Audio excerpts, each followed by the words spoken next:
The office of President of the United States can be a very dangerous job. 4 times in our nation's history, an assassin shot and killed the president. 2 others injured by bullets.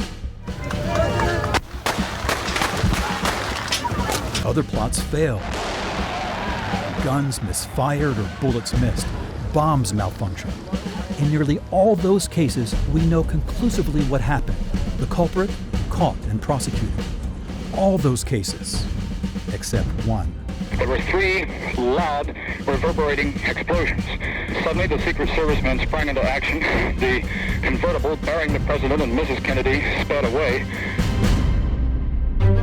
The assassination of President John F. Kennedy in Dallas on November 22, 1963, happened in front of hundreds of witnesses, and it was captured by home movie cameras from several angles. Within days, before all the evidence could be gathered and analyzed, the administration began pushing the narrative that a former U.S. Marine, communist sympathizer and misfit, Lee Harvey Oswald, acted alone. Yet questions about a second shooter have lingered for decades. Now, from his home in remote Northern California, a world-renowned JFK researcher and private detective, Josiah Tink Thompson, has written a new book, the culmination of his life's work, Last Second in Dallas, a painstaking examination of the forensic evidence that comes to a shocking conclusion about who killed President Kennedy. He was not killed by Oswald. We know that. Thompson's book includes new information that points to a second gunman, a debris field of blood and bone from the president in 2 distinct directions, remnants of a second type of bullet found in Kennedy's brain, and an updated analysis of the gunfire recorded by a motorcycle officer's open microphone that day.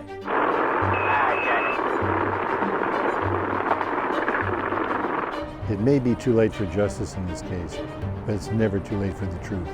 We need the truth. We have returned to the site of the assassination, Dealey Plaza, and spoken to experts. They made a concerted effort to dupe the world. Historians. It's a Shakespearean tragedy played out in real life. And the witnesses who were closest to the president. I thought that those shots could have been coming right across the top of our heads. When he suffered that fatal shot. I knew then it was a rifle shot. So that's when I jumped from the car and started to run. All this shedding new light on JFK. It's the great American murder mystery, isn't it? And what happened during his last second alive that proves the real conspiracies. One to kill the president, others to cover up what actually happened. It's important for people to understand that something this big can happen, and your government may not tell you the truth about it.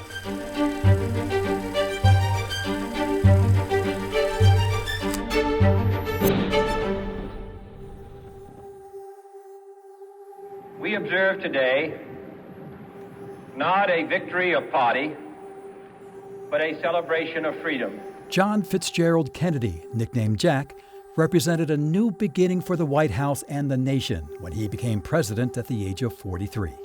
He was the youngest man ever elected to the office and also the first president born in the 20th century. Stephen Fagan is curator of the 6th floor museum at Dealey Plaza. Mr. Kennedy and his wife, Jacqueline, come to the White House where they are greeted by President Eisenhower. This was in stark contrast to Dwight Eisenhower, who was a much more grandfatherly figure to the United States. Suddenly, you had this young, glamorous couple in the White House with these 2 great kids.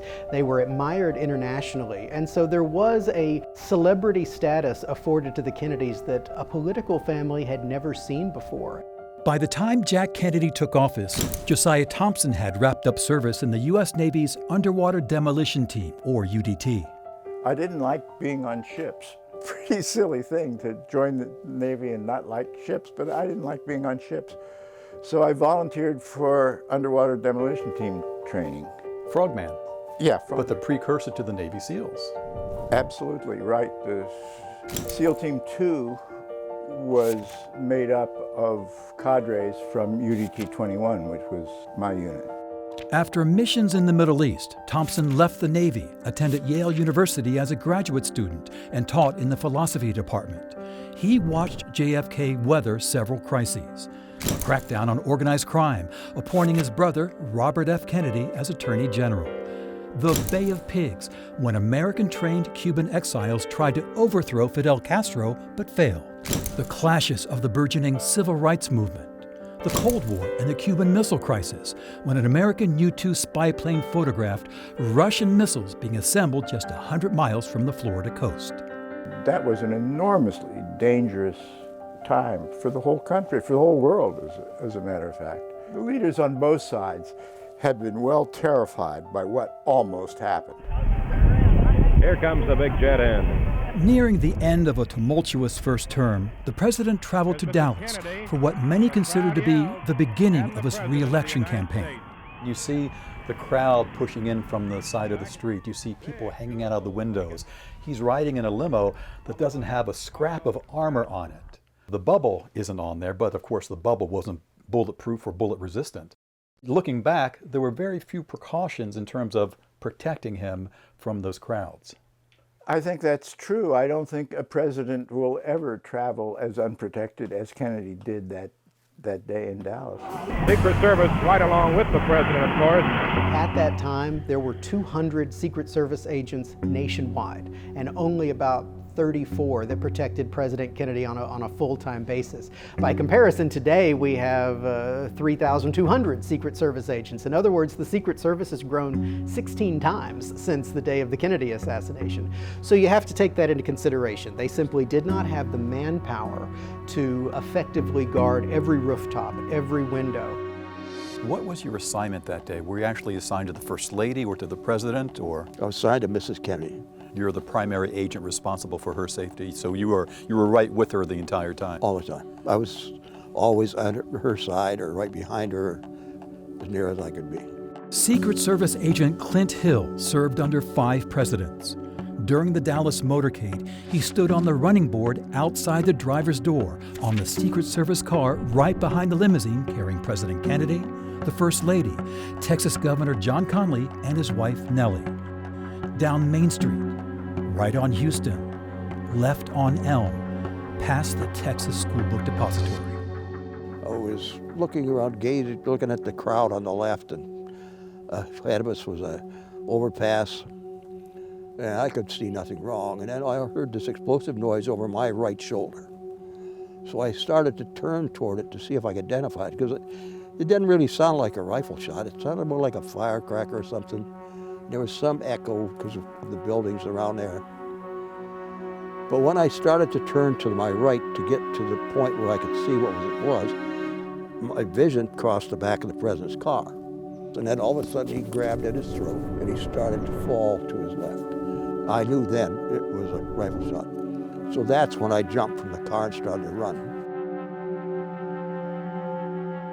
The scene, captured by Abraham Zapruder, owner of a dress manufacturing business near Dealey Plaza.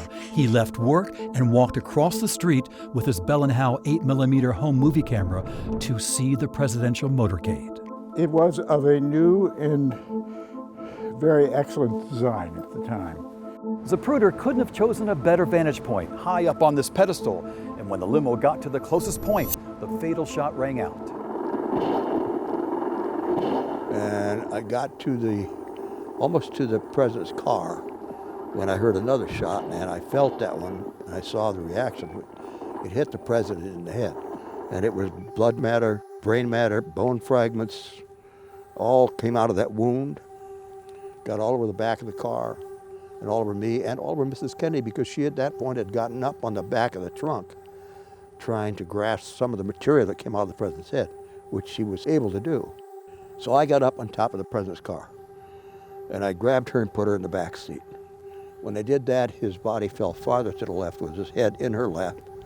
The right side of his face was up. I could see the hole in the skull, and in that hole, there was no brain matter left. There was nothing there. It was just a vacuum. I thought, this is a fatal shot. So I turned to the follow-up car, and I gave him a thumbs down. The motorcade sped toward Parkland Hospital 3 miles away. On arrival, the president still had a pulse. But 20 minutes later, doctors pronounced him dead. Good afternoon, ladies and gentlemen. You'll excuse the fact that I'm out of breath, but about 10 or 15 minutes ago, a tragic thing, from all indications at this point, has happened in the city of Dallas. Governor Connally had also been shot, but would recover from his injuries. His wife appeared before the cameras later that day, revealing the last words she spoke to President Kennedy, just before the gunfire. I just had such a good feeling about the way they had received him in this city. I had just turned around and said to him, "You can't say Dallas doesn't love you, Mr. President." That was it. As the news spread and the nation reeled, the hunt began for a killer. Some witnesses pointed toward a rise in Dealey Plaza next to the motorcade route, the grassy knoll, and rushed there, along with police from the motorcade. Other witnesses saw a rifle fire from the Texas School Book Depository building. An officer actually had 24-year-old Lee Harvey Oswald at gunpoint just after the assassination, but let him go. Lee Harvey Oswald is first seen about 90 seconds after the last shot is fired. He's seen in the lunchroom on the second floor of the School Book Depository. A Dallas police motorcycle officer named Marion Baker dropped his motorcycle, rushed in the building, got a hold of the building's manager, Roy Truly. They go up through the building. They find Oswald. Why didn't he arrest him then? Because the manager of the place told us that he was an employee. He said, he's all right, he's an employee.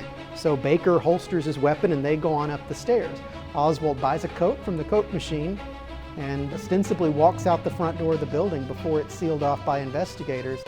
Dallas police found a sniper's nest on the 6th floor, boxes stacked near an open window overlooking the motorcade route, and 3 spent shell casings. On the other side of the same floor, stashed between boxes, they found this Italian bolt-action military rifle that Oswald had purchased mail order for $19.95. After leaving the book depository, Oswald went to his boarding house, retrieved a jacket and handgun, and a few blocks away, encountered Dallas police officer J.D. Tippett. Next thing you know, that officer was shot and killed. Then there was a movie theater near there where that happened, and the gal who was selling tickets noticed this guy run and go in rapidly and didn't buy a ticket. And so she called the police. And as I approached him about 1 foot from him, he jumped out of his seat and held his hands up and says, "This is it." And he hit me in the face with his fist, blooding my nose, and I immediately grabbed him, and he went for his gun that was in his waist. Oswald tries to shoot a police officer inside the theater, actually pulls the trigger. The officer puts his hand down on top of the weapon to stop the firing pin, and they scuffle with Oswald. He gets cut above his eye. He's under arrest. There is the very quick film of the movement of Oswald out of the theater. A policeman hit me. He goes to Dallas Police Headquarters. It's not until he's there at Dallas Police Headquarters that the police determine he's the missing employee from the Texas School Book Depository. During that weekend, Dallas police took the extraordinary step of parading Oswald before the cameras, trying to satisfy the crush of reporters. Did you kill the president? No, I've not been charged with that. In fact, nobody has said that to me yet. The first thing I heard about it was when the newspaper reporters in the hall asked me that question. 2 days after the assassination, Dallas police were transferring Oswald from the city jail to the county jail on live television when Jack Ruby emerged with a .38 caliber revolver. This is the basement floor of the Dallas City Hall, and that's a scuffle on the basement floor. It seems to concern photographers. He has been shot. Oswald has been shot. Ruby had easy access to police headquarters because he owned a strip club and a bar frequented by officers. Yes. J. Edgar Hoover on 2192. As the FBI director explained to the new president, Lyndon Johnson. He knew all the police in that white light district where the joints are down there, and he also let them come in, see the show, get food and get liquor and so forth. That's how I think he got into police headquarters, because they accepted him as kind of a police character hanging around police headquarters. Hoover also explained how Dallas police put their suspect, Lee Harvey Oswald, in danger to accommodate the media. Secondly, the chief of police admits that he moved him in the morning as a convenience and at the request of the motion picture people who wanted to have daylight. He should have moved him at night, but he didn't. Ruby testified that he shot Oswald to spare the First Lady the pain of returning to Dallas for a murder trial, and that the JFK assassination affected him deeply. I was so emotionally upset for 3 days. Ruby himself got convicted of murder, won an appeal for a new trial, but before it could happen, died of cancer. His attorney interviewed Ruby on his deathbed at Parkland Hospital, the same place where President Kennedy and Lee Harvey Oswald died. Ruby stuck to the story that he had no memory of shooting Oswald. It happened so fast and everything else, I can't recall what had happened from the time I came to the bottom of the ramp until the police officers had me on the ground. I have no recollection, no. But I know that they were holding my hand, grappling for the gun. The day after Ruby killed Oswald, Mrs. Kennedy buried her husband. In just 18 hours, 250,000 people filed past the president lying in state at the U.S. Capitol. Many world leaders attended the funeral and walked in the procession, but they were eclipsed by a 3-year-old boy, John F. Kennedy Jr., saluting as his father's casket passed. Then, the president's widow lit the eternal flame at Arlington National Cemetery. The death of JFK's suspected killer meant the end of the criminal investigation, and as a result, Josiah Thompson says, we lost critical evidence in the case forever.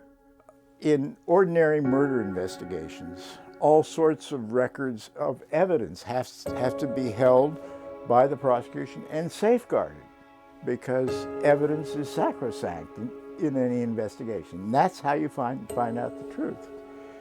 In this case, as soon as Oswald was killed in Dallas Police Headquarters on Sunday, all the various restrictions, etc., on evidence were relaxed.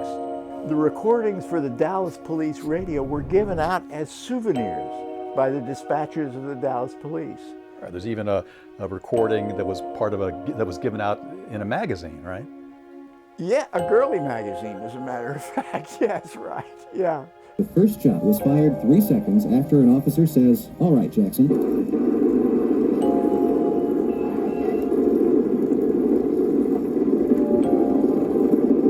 A recording of the assassination captured by a stuck microphone on a Dallas police motorcycle. That will play an important role in our understanding decades later of what really happened in Dealey Plaza. I do solemnly swear that I will faithfully execute the office of President of the United States. 99 minutes after doctors pronounced John F. Kennedy dead, Lyndon Baines Johnson took the oath of office aboard Air Force One parked on the runway at Love Field Airport in Dallas. Jacqueline Kennedy by his side, still wearing that pink jacket spattered with her husband's blood. Preserve, protect, defend the Constitution of the United States.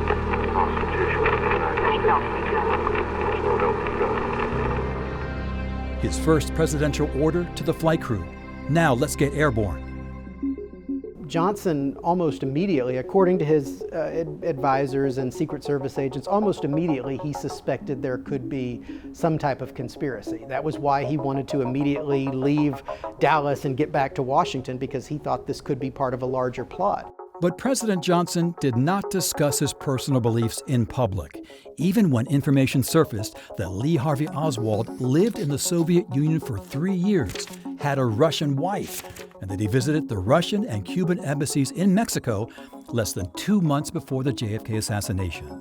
In fact, according to this internal CIA memo, Oswald met with the head of the Russian embassy, Valery Kostakov, who also served in the KGB's 13th Department, responsible for sabotage and assassination.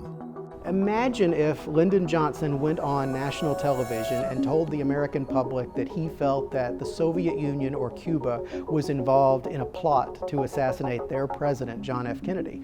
We would have had World War III right there. In the days just after the assassination, before the evidence could be collected and analyzed, the Johnson administration decided on a narrative. Oswald had to be the lone gunman. Oswald was the guy, he was the lone gunman, before all the evidence came in.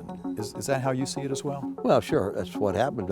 And the fact that he was shot and killed on the 24th, why, that didn't help matters. I mean, we really wanted to talk to the guy, and we never had that opportunity.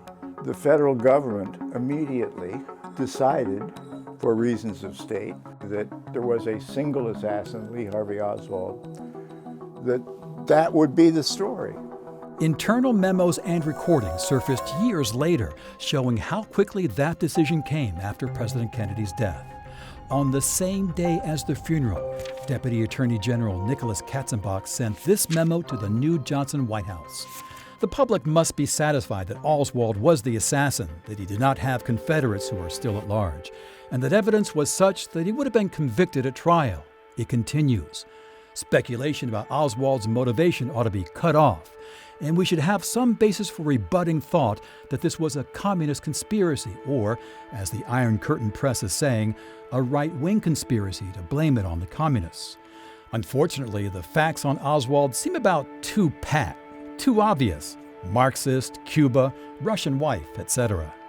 In that memo, Katzenbach points out that the very integrity of the U.S. government is being brought into question by this, that the people in the United States have to be assured, beyond any reasonable doubt, that there was only Oswald. There were no conspirators, nothing beyond that. And then again, at the end of his memo, he recommends a commission. Well, that's exactly what happened. Hello. Senator Russell, 2191. Just days after that memo, President Johnson called his friend, Senator Richard Russell of Georgia, to serve on a commission to be named after the man heading it, Supreme Court Chief Justice Earl Warren. But I couldn't say that with Chief Justice Warren. I don't like that man. But the senator relented after pressure from President Johnson, who implored that it's for the good of America. We got to take this out of the arena where they're testifying that Khrushchev and Castro did this and did that, and kicking us into a war that can kill 40 million Americans in an hour.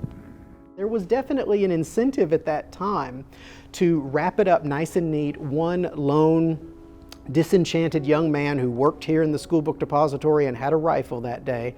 It's unsatisfying, but it's a much more simplistic explanation that would not bring us to the brink of war with the Soviet Union at that time.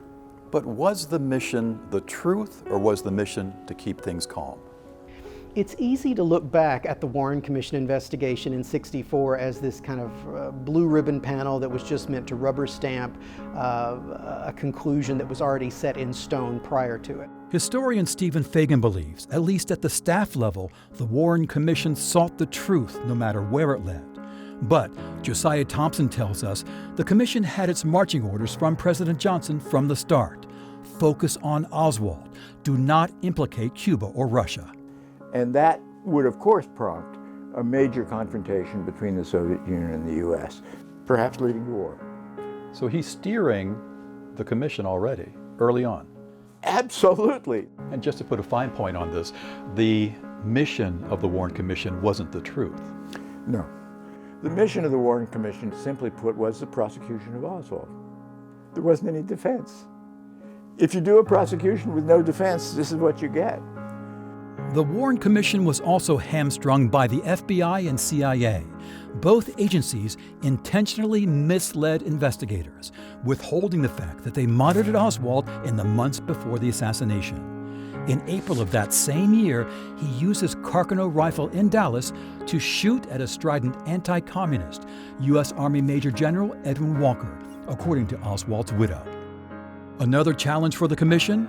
We now know Chief Justice Warren suppressed key evidence based on his close friendship with the Kennedy family. He denied access to the autopsy photos and refused to allow interviews to explore Oswald's Mexico connections. The end result? An incomplete investigation at best, at worst, a cover-up about the JFK assassination. Why should this be important for all of us to understand what actually happened that day? Because if a society believes in alternative facts, you get in deeper and deeper trouble. You need the truth. A healthy society needs the truth. And this is a little truth that I can help with. This view of the simulated motorcade is through a 4-power, 18mm Ordnance Optical Incorporated rifle scope, the same make and model scope that was used by the assassin. The U.S. Secret Service blocked off Dealey Plaza for the Warren Commission to reenact the killing of President Kennedy. They showed how Oswald hid behind boxes of books on the 6th floor of the depository, how he tracked the presidential limousine from the open window, how he had to wait until it cleared a tree before he opened fire. In a moment, you can see the tree blocking the view of the car for a split second. The shot that struck the president's neck occurred shortly after the car comes into view from behind the tree, and the shot that struck his head when he was about 85 feet down the road. 10 months after the assassination, the Warren Commission delivered its final report to the White House, 888 pages, finding no conspiracy, domestic or international, that Lee Harvey Oswald acted alone. Officially, there were 3 shots fired. According to the Warren Commission, 1 shot missed. 1 shot caused 7 wounds between President Kennedy and Governor Connally, and then the fatal shot struck the president in the head. That single bullet theory is a source of controversy to this day. The Warren Commission concluded this bullet, in near pristine condition found on a stretcher at Parkland Hospital, had entered the president's upper back 5 3/4 inches below his collar, exited at the knot in his necktie, hit the governor's back near his right armpit, shattered his 5th rib, exited under his right nipple, shattered his right wrist, and wound up embedded in his left thigh. President Johnson did not believe it. Well, we've got you a pretty good report. Here, once again, he speaks with Senator Richard Russell, who served on the Warren Commission. The commission believes that the same bullet that hit Kennedy hit Connally. Well, I don't believe it. I don't either. And so I couldn't sign it. And I said that Governor Connally testified directly to the contrary, and I'm not going to approve of that. So I finally made them say there was a difference in the commission in that. Part of them believed that wasn't so. Governor Connolly's account remained consistent over the years, that he heard the first shot, turned to see the president react to being hit in the neck, and then was shot himself. Here he spoke with ABC News Nightline on the assassination's 25th anniversary. There were 3 shots fired, there's no question about that, and the president got hit by the first one, I got hit by the second, and he got hit by the third. Connally was even blunter in private, telling veteran journalist Doug Thompson in 1982 he never believed a word of the Warren Commission report, that he didn't believe Oswald fired the shot that killed JFK, and that he never spoke out because I loved this country and we needed closure at the time. But the Warren Commission did not provide closure for most Americans. Well, according to Gallup polls that have been done over the years, essentially there has never been a moment when less than half of the American public didn't believe in a conspiracy. And those numbers have fluctuated really between 60% all the way up to 80%. In addition to the final report, the Warren Commission's 26 volumes of interviews, hearing transcripts, FBI reports, and evidence photographs fueled the debate. Researchers take advantage of that raw data and they begin to find inconsistencies, lingering questions, and so you have almost immediately a first generation of critical researchers come to the surface. And Josiah Thompson was a big part of that. He was part of that first generation of Kennedy assassination researchers who have sort of looked on as living legends today among assassination researchers. Josiah Thompson had questions about the Warren Commission from the start, the witnesses they did not interview, the evidence they ignored, including that horrible moment caught on film, Zapruder frame 313. 311, this is 312. Notice 312 is really clear. It's preternaturally clear. Somehow the film lined up with the lens just perfectly. But now look what happens. 3:13, there's an explosion in Kennedy's head. That's the climax of the film. It was never mentioned in the Warren Report or its 26 volumes. You wouldn't know it happened. The Warren Commission did publish still frames from the Zapruder film in the volumes of evidence, but something had changed. The head explodes in 3:13. 3:14 looked very strange to the educated eye, and so did 3:15. It turned out they had been reversed. That what is obviously in the original film, a movement like this, is made to look like a forward movement. A forward movement that would support the lone gunman theory, a shot fired from behind from the 6th floor of the Texas School Book Depository. Now, J. Edgar Hoover was asked about that, and we have his response to that, and he said this was just a regrettable printing error. So what you have is the actual evidence, which still to this day is major evidence of a shot striking the president from the right front, is first ignored. Nowhere is it mentioned what really happened, and the two critical frames are reversed to make a backward movement look like a forward one. Soon after the Warren Commission report, Josiah Thompson's passing interest in the JFK assassination would turn into a serious investigation, but only after a chance meeting in jail after a Vietnam War protest.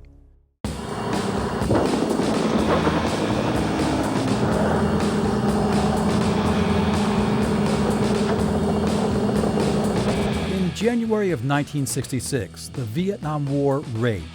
The number of American casualties soared. President Johnson vowed to press on during his State of the Union speech. I believe that we can continue the Great Society while we fight in Vietnam.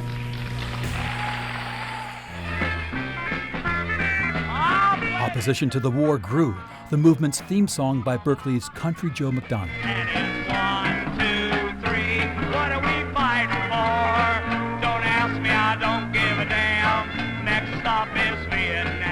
Josiah Thompson also took a stand against the war that January after becoming a professor at Haverford College near Philadelphia. The sheriff of Delaware County announced that if any of these goddamn peaceniks come into my jurisdiction, I'm going to bust them, right? Thompson and a colleague went, handed out anti-war leaflets, and got arrested. An ACLU attorney arrived to get them out of jail. He talked to his new clients as the officers listened. And he looks at his watch. I thought that was a great move. He looks at his watch and he says, well, we've already contacted Attorney General Katzenbach, who'd now moved up to be Attorney General. And when the FBI agents arrive, I want you to tell them that in addition to your civil rights being violated, you're suing for false arrest. Captain so-and-so, Sergeant so-and-so, Patrolman so-and-so, and so-and-so. We were out of there in 40 seconds. Wonderful. That attorney, Vincent Salandria, also happened to be one of the earliest JFK assassination researchers. He picked apart the Warren Commission report and wrote essays refuting the lone gunman theory. Salandria invited Josiah Thompson on his trips to the National Archives in Washington, where they had incredible access to evidence in the case. Thompson even held that Carcano rifle found on the 6th floor of the depository. Push forward, round into the chamber, fire. He then purchased the same type of rifle, made at the same Italian factory as Oswald's. A square, you go up and then back, then forward and down. So it's a very slow, bold action too. But the big moment for Thompson at the National Archives came when he saw the Zapruder film in motion for the first time. I couldn't believe what I was seeing. Remember, the Warren Commission only published still frames from the Zapruder film. The moving video had never been seen in public. Boom, you see, the president's head is thrown backwards and to the left. This elbow comes up until he bounces off the vertical seat cushion forward. What's going through your mind at that point? He got hit from the front. This is crazy. We all know that the depository is directly behind him, and this is from the front. A shot from the front meant a second gunman, a conspiracy to kill the president. Thompson kept digging with the intention of writing a book, but Life magazine hired him as a researcher for a cover story and sent him to Dallas to investigate. Josiah Thompson looked at this very differently. He examined Dealey Plaza as a crime scene and laser focused his attention on the science of the assassination. He wasn't interested in the bigger picture questions about who was involved. Was it the CIA? Was it the mafia? Thompson was exclusively focused on how many shots were fired and what did those shots do. What's it like being back here after so many years? It's strange. We returned to Dealey Plaza in Dallas with Josiah Thompson to retrace his investigation. We know now infinitely more than we knew when I got behind this fence back in August of 1966. What do we know now that we didn't know before? The scenario of the shooting looks quite different than the Warren Commission believed it was. The various pieces of the scenario fit together in ways they never did before. In 1966, Thompson interviewed key witnesses ignored by the Warren Commission, including Bill Newman, famously captured with his wife, shielding their 2 young sons on the grassy knoll. They were standing 10 feet away from the president at the time of the fatal shot. And he's the closest witness we have besides the people who were actually in the vehicle, right? Yet the Warren Commission never interviewed. Never interviewed him, right. It's selective. The interviews themselves are somewhat selective because all the agents know what J. Edgar Hoover wants to hear. Oswald did it alone. That's the position of the Bureau. My name's Bill Newman. I'm 80 years old come July the 3rd. And you brought your kids out here that day. Dan, I did. Bill Newman told us what he saw and heard in Dealey Plaza is etched deep into his memory. As the president got maybe some 100 feet from us, the first 2 shots rang out. It was a boom, boom, like that. And at the time, I thought somebody had thrown a couple of firecrackers against the car, and I thought, well, that's a poor joke to play on the president. And of course, you know, he'd come up like that in the seat.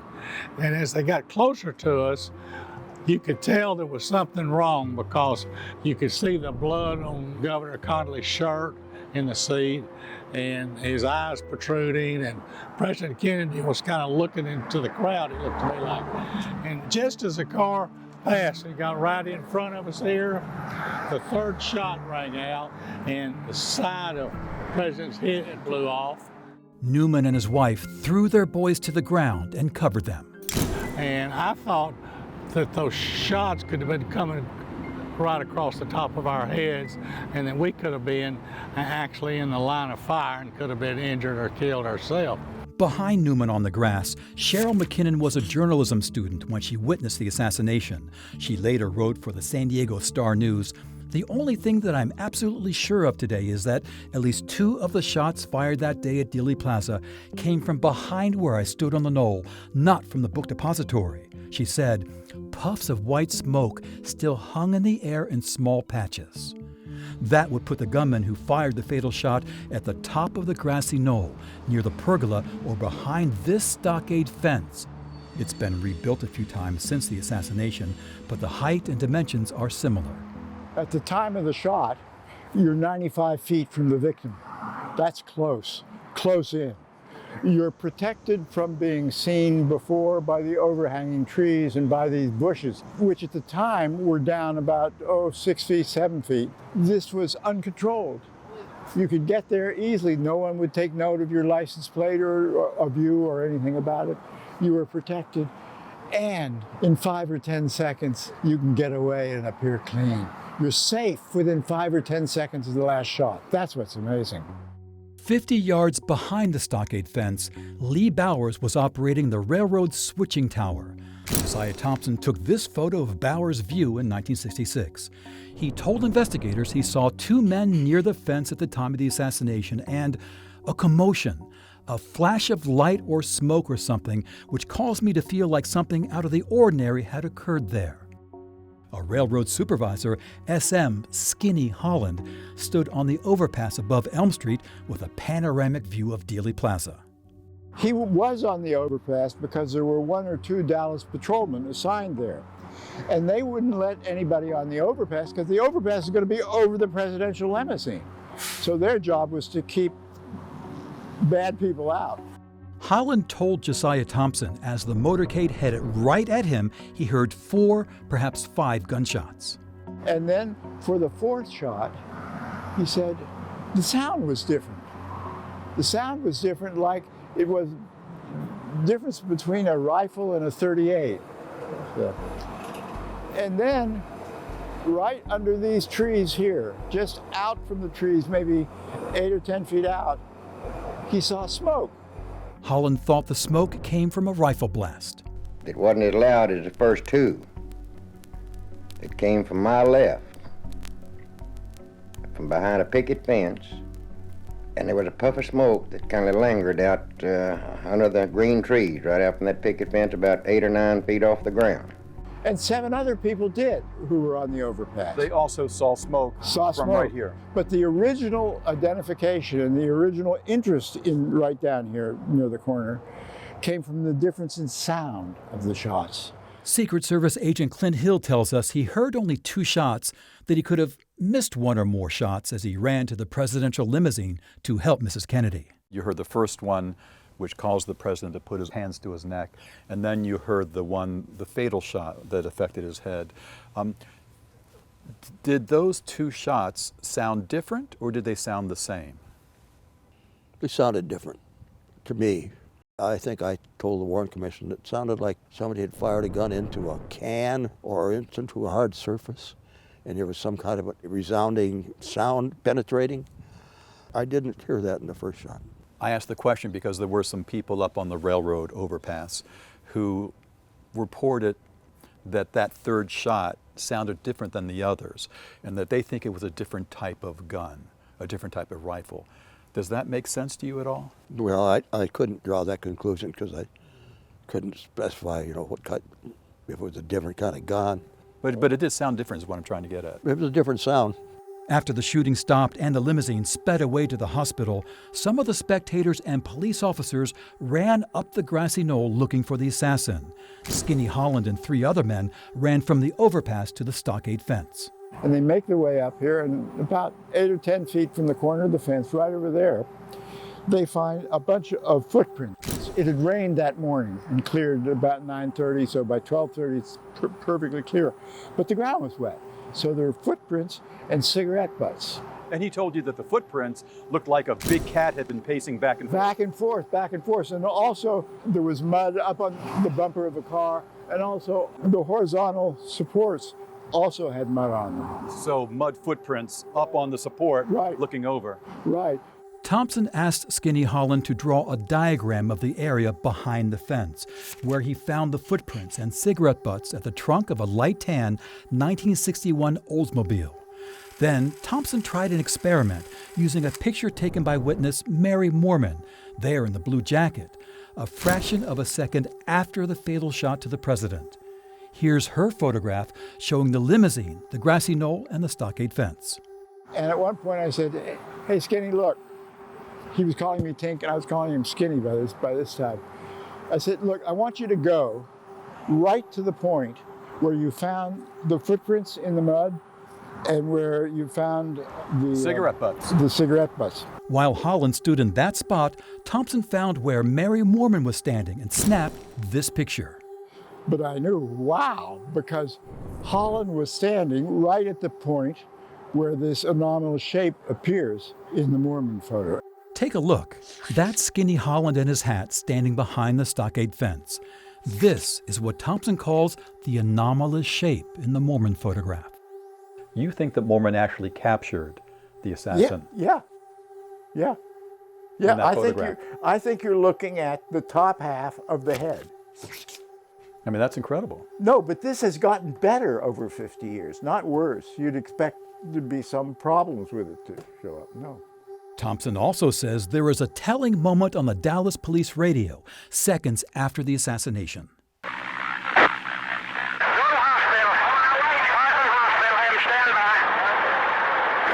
Chief Jesse Curry and Sheriff Bill Decker, riding in the motorcade's lead car, order their staff to investigate the area behind the stockade fence in the railroad yards. Station 5 to move all men available out of my department back into the railroad yards there in an effort to try to determine if what and when happened down there and hold everything secure until the homicide and other investigators can get things secure. As experienced law enforcement, they knew that's the sinister area. That's the place to send my men. Based on that information and more, Thompson published a book that concluded President Kennedy died in a barrage of gunfire. 4 shots from 3 locations in just under 6 seconds. Along with the Texas School Book Depository and the grassy knoll, Thompson wrote one shot came from the roof of the Dallas County Records Building, the only spot that matched the angle of the bullet as it traveled through Governor Connolly's chest. If that's 27 degrees, if I go to the place where Connolly was on Elm Street and look around, what's at 27 degrees? And I found that the roof of the Dallas County Records Building matches exactly at 27 degrees. Josiah Thompson's book, 6 Seconds in Dallas, published in 1967, was a seminal work and remains a seminal work on the Kennedy assassination. The nation took notice. The Saturday Evening Post ran a cover story about the book in December 1967 with the headline, 3 Assassins Killed Kennedy. Now, Thompson tells us, he wrote 6 Seconds based on the best information at the time, but that he had to update the book. Look, I screwed up the scholarship on the Kennedy assassination. I don't think there's anything about it. I'm not the only one. New facts have surfaced that contradict some of what he reported, but also contradict the government position that Lee Harvey Oswald killed the president. Here you can see how the camera movement is once again diagonal. For his first book, Josiah Thompson made a calculation between Zapruder frame 312 and 313, just a fraction of a second. The president's head moved forward 2.16 inches. Well, the only way to make sense of it was to say that he must have been hit in the back of the head, and what we were seeing was the explosion out the front. And that was a major mistake. That supported the idea that the fatal shot came from the Texas School Book Depository. Now, he writes, that forward movement was a photographic illusion indicated by these streaks. Zapruder moved his camera, folks. That's why. So it wasn't Kennedy moving, it was the camera Zapruder moving. Right. He was flinching, or just... Yeah, he flinched, right. That's but we held on to that idea that Kennedy's head moved forward for how long? How many years? 30, 40 years. Long time. In his book, Thompson also first raised suspicion about what he called the Umbrella Man. This guy is standing right by the Stemmons Freeway sign and pumping the umbrella up and down. At the spot where the first bullet hit the president. On the Zapruder film, you can see the umbrella open on a sunny day. Other cameras across the street also captured the man.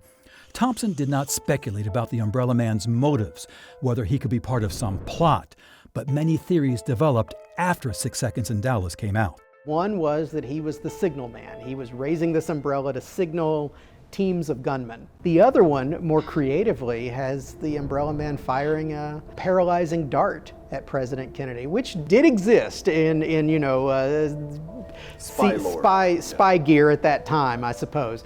I just said in 6 seconds, I hope this guy will turn up. And so he turned up and testified in Washington with his umbrella. Did the umbrella in your possession on November 22nd, 1963 contain a gun or a weapon of any sort? No. One of the lighter moments of the 1978 assassination hearing when Louis Stephen Witt pulled out the umbrella and explained why he opened it that day. Maybe you ought to turn that way with it.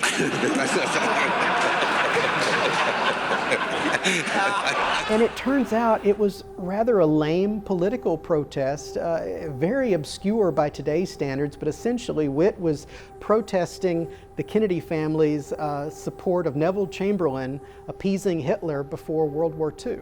British Prime Minister Chamberlain often carried an umbrella. Other dead-end theories over the years include this Secret Service agent with a rifle in the motorcade slipped and shot the president, or that a gunman fired from the curb-level storm drain We checked and the angles don't work out. Historian Stephen Fagan says the conspiracy theories keep getting recycled. They never really go away. They're just sort of there, dormant in the background for a while till it's their time to shine again, and then they take center stage to be discussed and debated all over again. The JFK debate slowed somewhat heading into the 1970s until the American public, for the first time, saw the Zapruder film in motion on national television. Well, there was a conspiracy, shots from the front and the rear. On Sundays, Robert Groden sells books and videos in Dealey Plaza on a fold-out table above the grassy knoll. At first glance, you wouldn't know the critical role he played in changing our understanding of the JFK assassination. They brought us the original Zapruder film, handcuffed in an attaché case, the whole thing. He worked as a photolab technician in New York when Life magazine ordered a copy of the Zapruder film in a larger format. Suffice to say, an extra copy got made. They didn't know about it. That they didn't know about? They didn't know about it. That's the one I released on national television in 1975. Life published only still frames of the Zapruder film. Americans hadn't seen the assassination unfold on that brutal home movie. After Groden brought the film to a symposium in Boston, Geraldo Rivera asked him to show it on ABC's Goodnight America.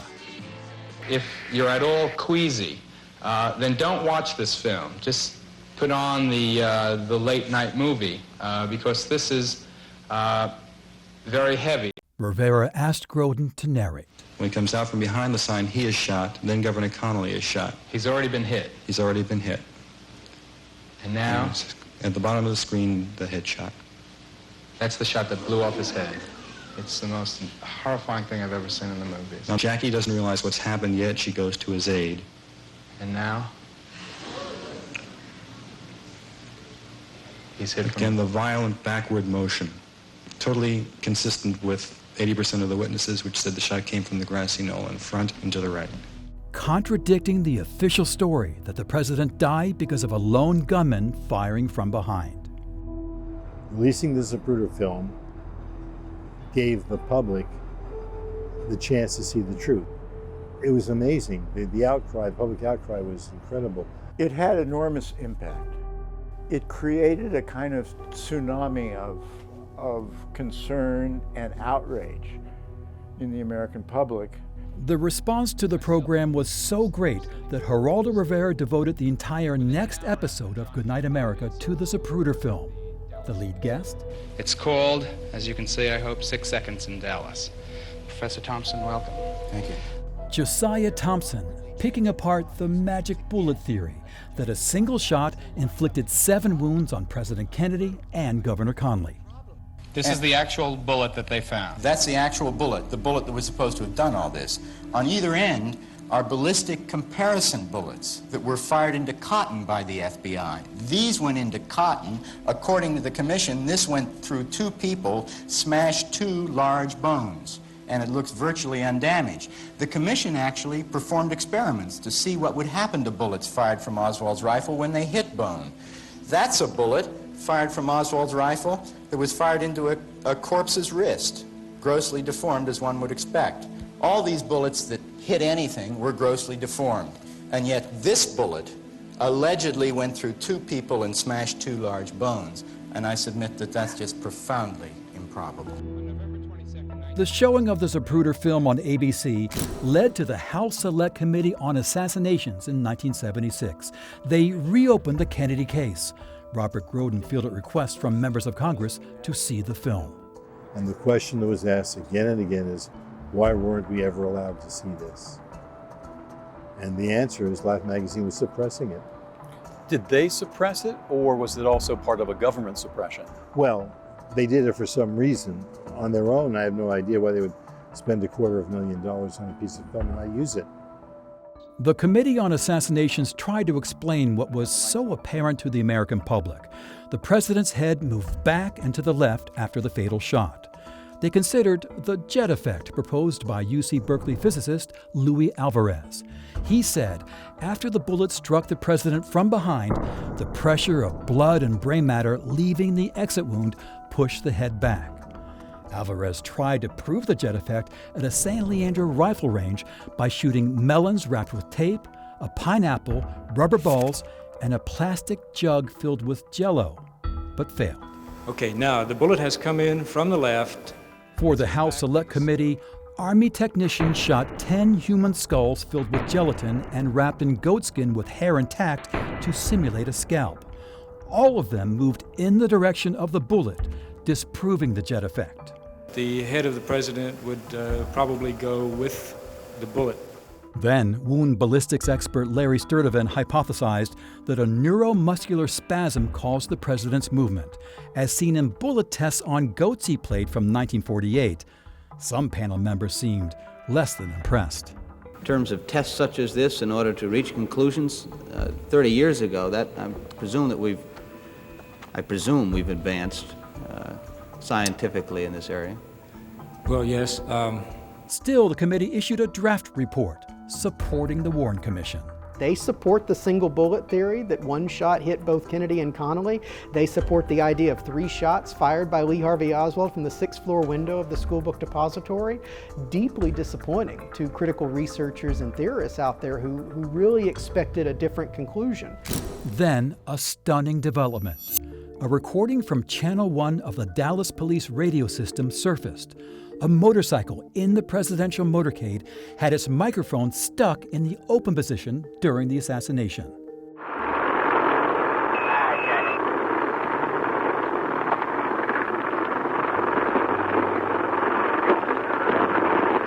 After an officer's words, "I'll check it," acoustics experts found a series of gunshots.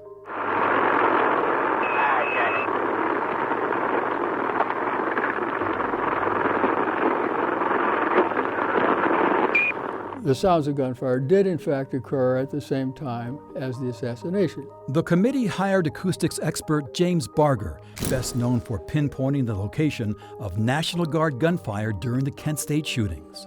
In August of 1978, Barger directed another reenactment in Dealey Plaza, this time with an array of 36 microphones and test shots fired from the school book depository and the grassy knoll.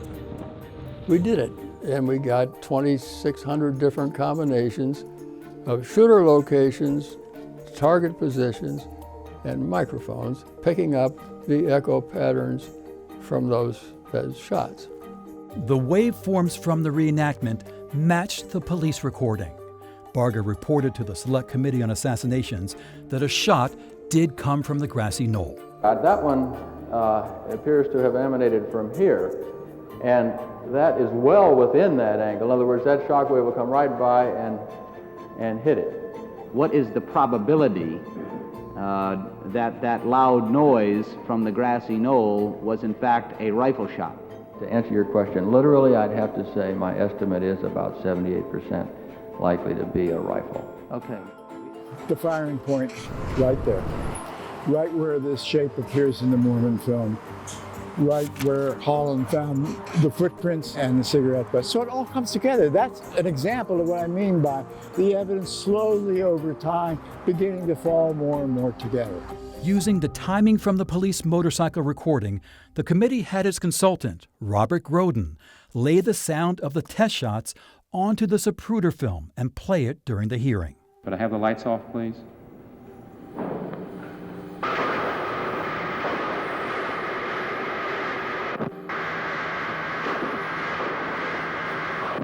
A bit difficult for us to see with the room's lights out, but James Barger told us everyone there was stunned. All of a sudden it went bang, bang.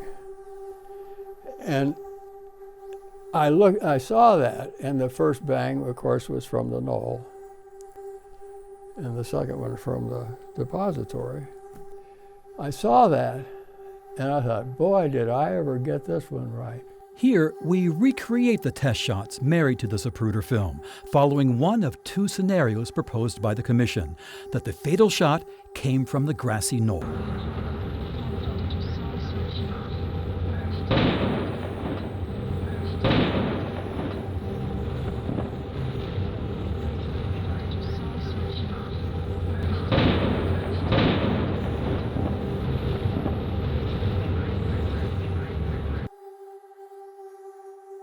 The committee's other version shows the shot from the knoll misses and the fatal shot comes from the school book depository building. Barger told us that's not as convincing.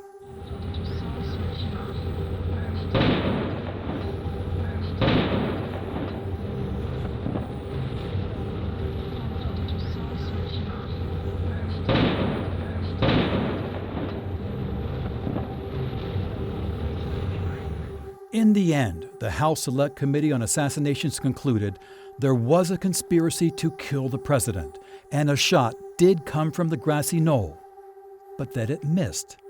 The committee's chief counsel, Robert Blakey. The forensic pathological panel simply says that if he was shot out from the front and to the right, the shot missed. Well, why did they come to that conclusion? This was too rich for Robert Blakey's blood. Namely, how can I can't say that.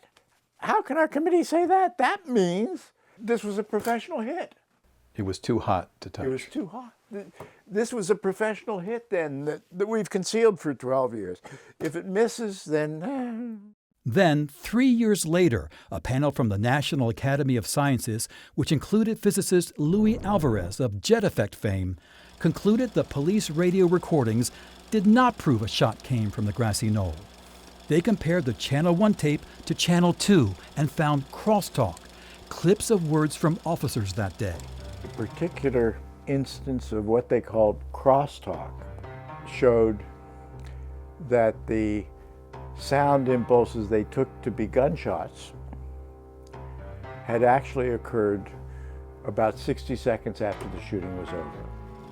They concluded the recordings from that police motorcycle were useless to the investigation, that they did not record the assassination after all. And I told them that I thought they were wrong, and they told me they thought I was wrong, and I said, I'm sure you're wrong, and they said, well, we're sure you're wrong, and that kind of stuff. And really, after the National Academy of Sciences study in 1982 comes out saying that it doesn't support a grassy knoll shot, in fact, those impulses might not even be sounds of gunfire, or likely not sounds of gunfire, the acoustics evidence really goes away for over 20 years. The most compelling argument that a conspiracy killed the president starts to fade, but Josiah Thompson wasn't done yet. After Josiah Thompson published his first book on the Kennedy assassination in 1967, he went on to a remarkable career as a private detective, with high-profile cases including the bombing of the Oklahoma City Federal Building, the San Quentin Six, inmates who tried to escape the legendary prison and sparked a deadly riot, the Skyhorse Mohawk case, one of the longest murder trials in California history that found Native American activists not guilty in the death of a Los Angeles cab driver. His thoughts often returned to Dealey Plaza, and a decade ago, he decided to take one last run at the JFK assassination. After I started working as a detective, I applied that to the Kennedy case. And I said, what question do you want to answer? And I said, was this a professional hit that is part of politics, or was it an amateur assassination? Thompson networked with a group of civilians who bring their own life experience and passion to the investigation, so-called assassination buffs, including Dr. Gary Aguilar, an ophthalmologist and former trauma surgeon from San Francisco. I'm one of the few physicians outside the government ever allowed by the Kennedy family to see the still restricted autopsy photographs and x-rays of Jack Kennedy taken at Bethesda after he was assassinated. Some less clear versions of the president's x-rays are available online, but not the originals. To see them, you have to get permission from the Kennedys. I've had a fair amount of experience with skull x-rays and that sort of thing, and plus I'd published something in the Journal of the American Medical Association on the Kennedy case, and so with that background, you would apply, and I applied to the then family attorney Brooke Marshall, and he said, okay, you can see the original autopsy materials, and I saw them on 2 different occasions. On the original x-rays of the president's brain, Dr. Aguilar saw what he calls a snow trail of tiny lead particles that would not come from the type of ammunition Oswald used, a military-style jacketed bullet, a lead core wrapped in copper. When a jacketed bullet hits a skull, it breaks into small fragments, but because of the jacket, the lead inside does not disperse into tiny little fragments. When you use a soft-pointed hunting round, it flattens on impact and it breaks up into tiny little fragments, and the fragments don't go very far. A snowstorm of lead can't come from a military jacketed bullet, but comes from an ordinary lead hunting round. So all this fits together. A second type of bullet, a hunting round, would mean a second assassin. Remember, several witnesses reported the shot that killed the president sounded different than the others, including that Secret Service agent running to the limousine just feet away at the critical moment. Did those two shots sound different, or did they sound the same? They sounded different to me. Thompson next revisited the sound of gunfire captured by that open microphone on a Dallas police motorcycle tuned to Channel 1.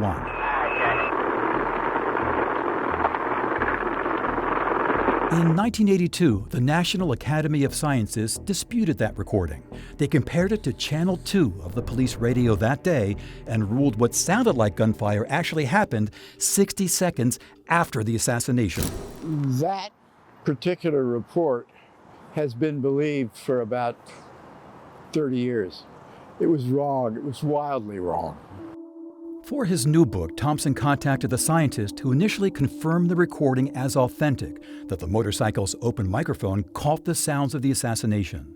James Barger led the acoustics recreation in Dealey Plaza in 1978 for the House Select Committee on Assassinations. I hate to see what I know darn well was well-documented good science cast aside by, bad science.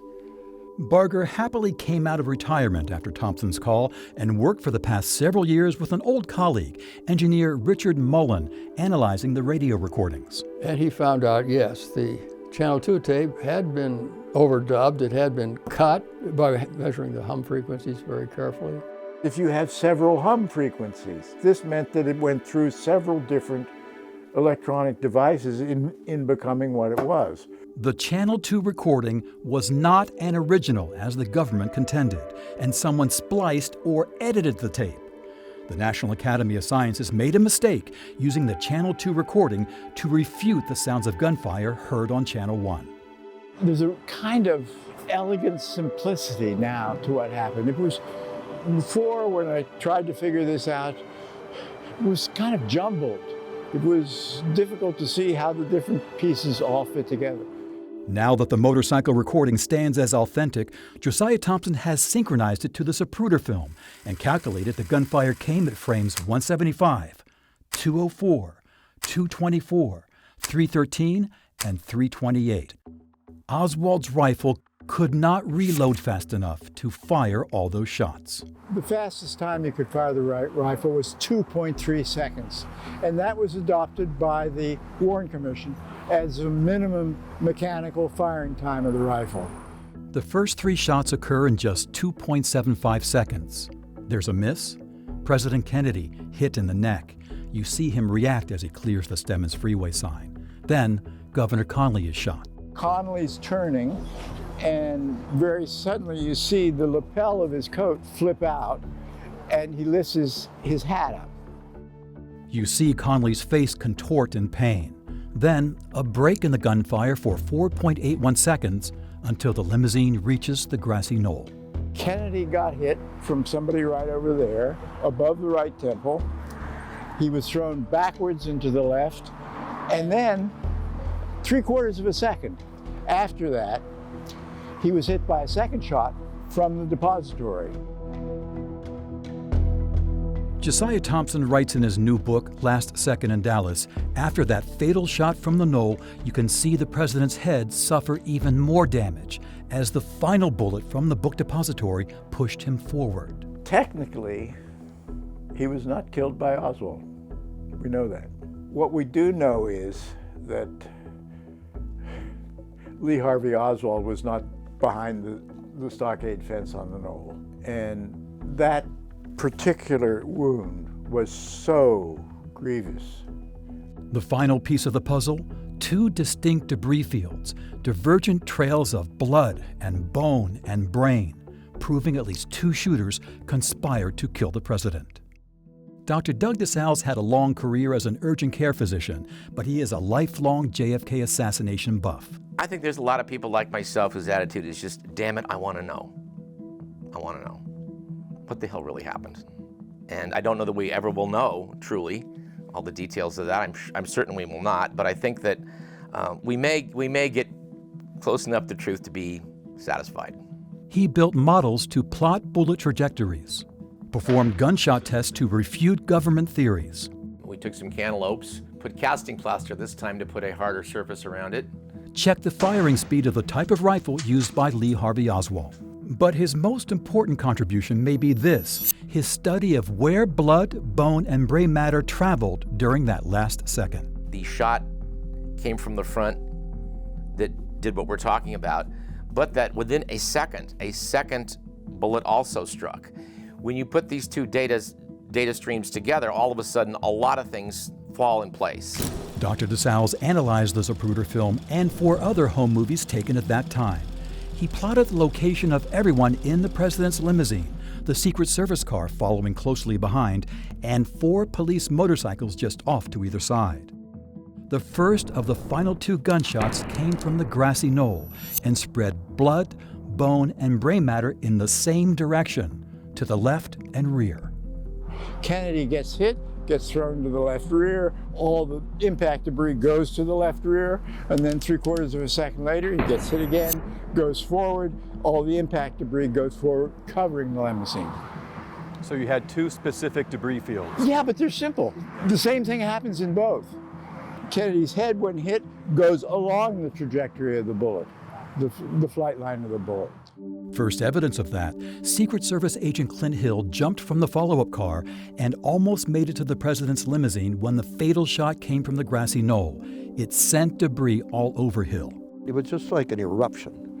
Blood, brain matter, bone fragments, everything you can imagine, coming out of the head.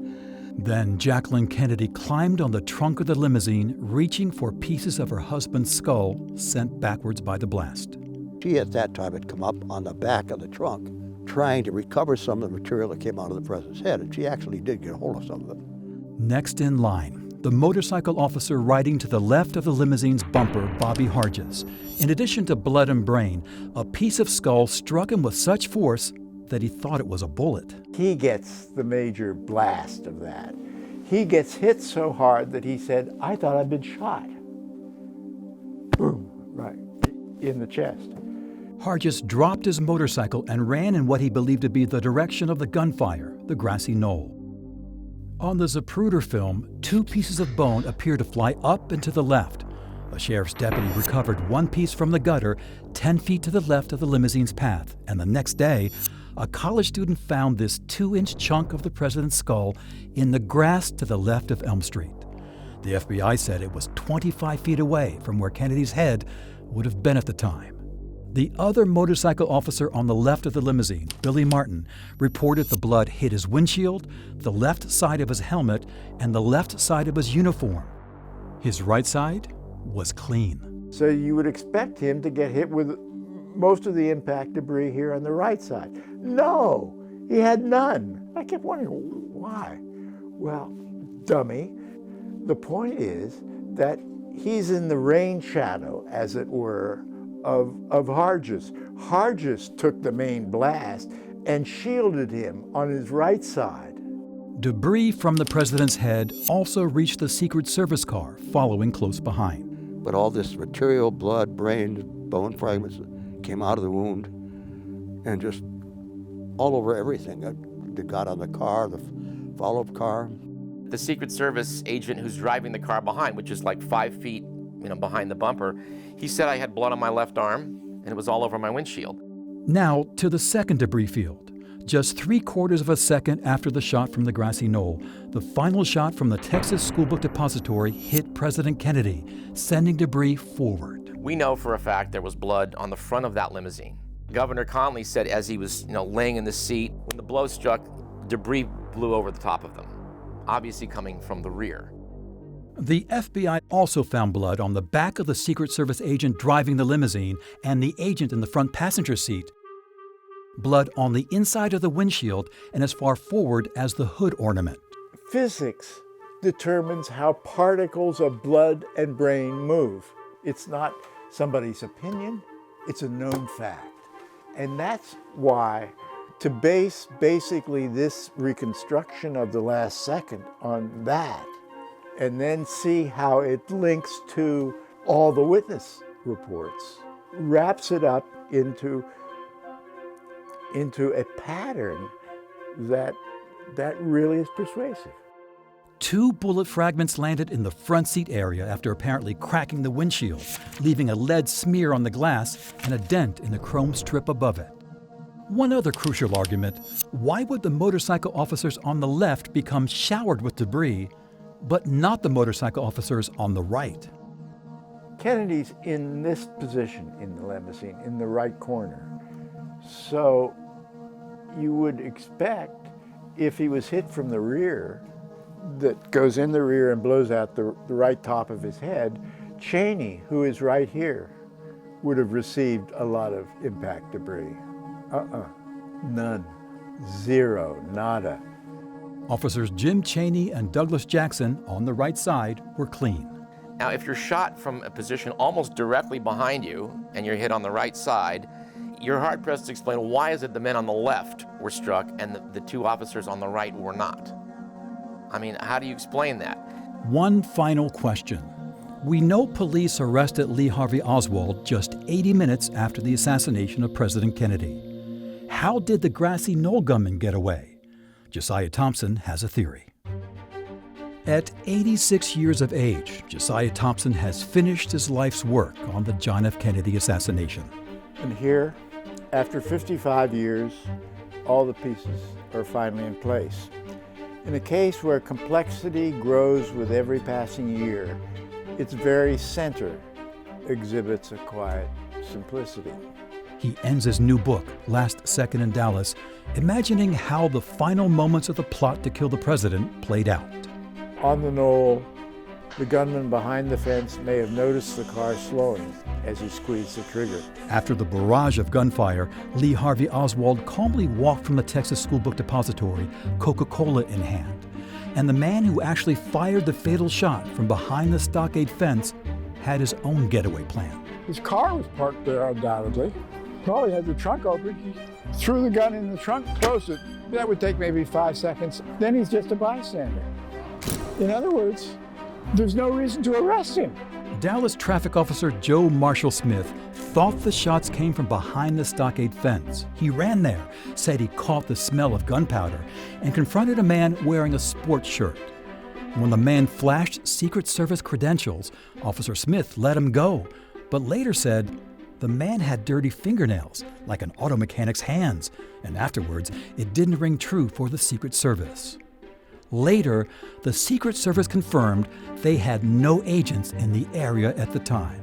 Josiah Thompson believes that could have been the assassin, the same blurry figure in that photograph, the one spotted pacing near the stockade fence by the worker in the railroad switching tower, so close to catching the killer. A cordon was established by police around the parking lot here and up to the depository.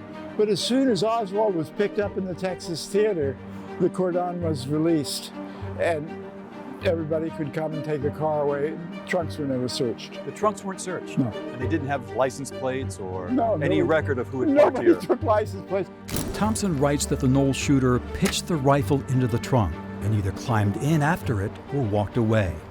Either he or his companion closed the lid and walked away from the car, where either might have become the Secret Service agent Officer Smith later encountered, the one with the dirty fingernails. That afternoon or evening, long after the cordon around the area had been lifted by the Dallas police, someone returned and drove the car away. I think we gotta review our history now in seeing that this was a professional hit. I don't know what one does with that. That's not my job. I just wanted to find out what happened. And what I found happened was a professional hit. But just as an investigator, doesn't that kind of drive you nuts? Don't you want to know the why? And who else was involved? many people have disappeared down that road and never been seen again, right? Of course, sure, I'd like to know, but I don't.